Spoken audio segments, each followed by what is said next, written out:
Hey everyone, my name's Dusty Mason, and I own and operate the Shred Academy. I've been on two wheels since I was 4 years old, raced professional downhill bikes for over 10 years, and now I live in my van and ride and coach full time. Let's get shredding.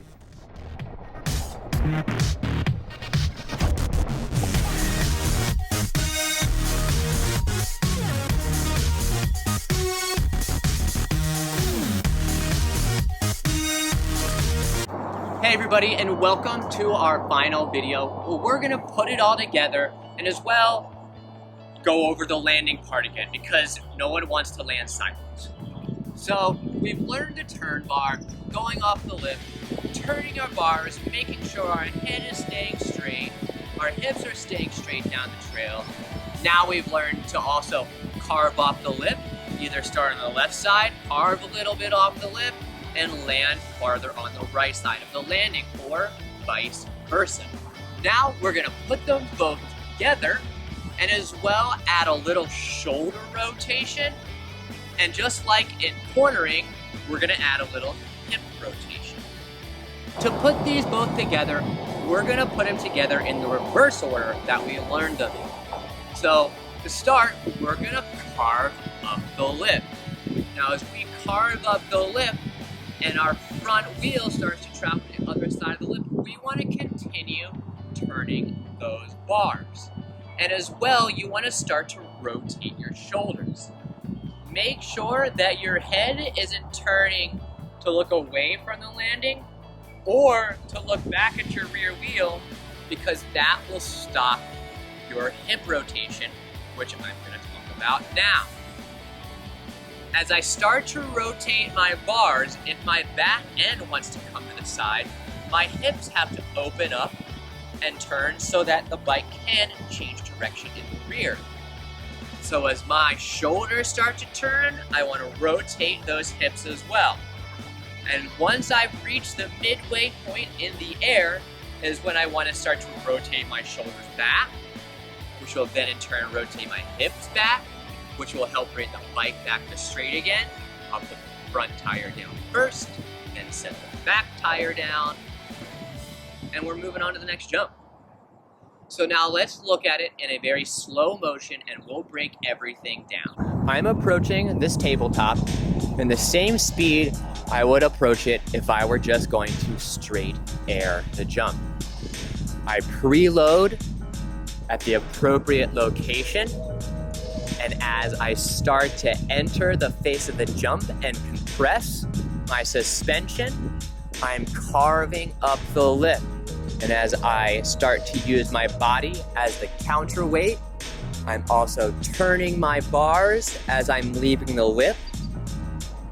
My shoulders will start to rotate. My hips will start to rotate. The rear end will come out to the side. As I reach halfway across the jump, I'm turning my shoulders back, aligning the front wheel to the landing. My hips will be straight as well, and I'm landing straight down the landing, front tire first and then rear tire.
As you're getting the bike sideways, it's important to remember that the length of the jump is going to dictate really how sideways you can get the bike and how straight you can get the bike again.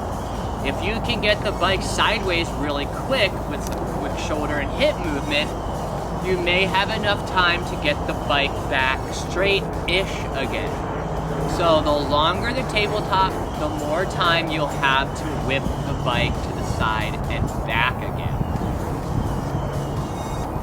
Make sure that you're not fish whipping, and that's just moving your hips around flailingly like a fish out of water.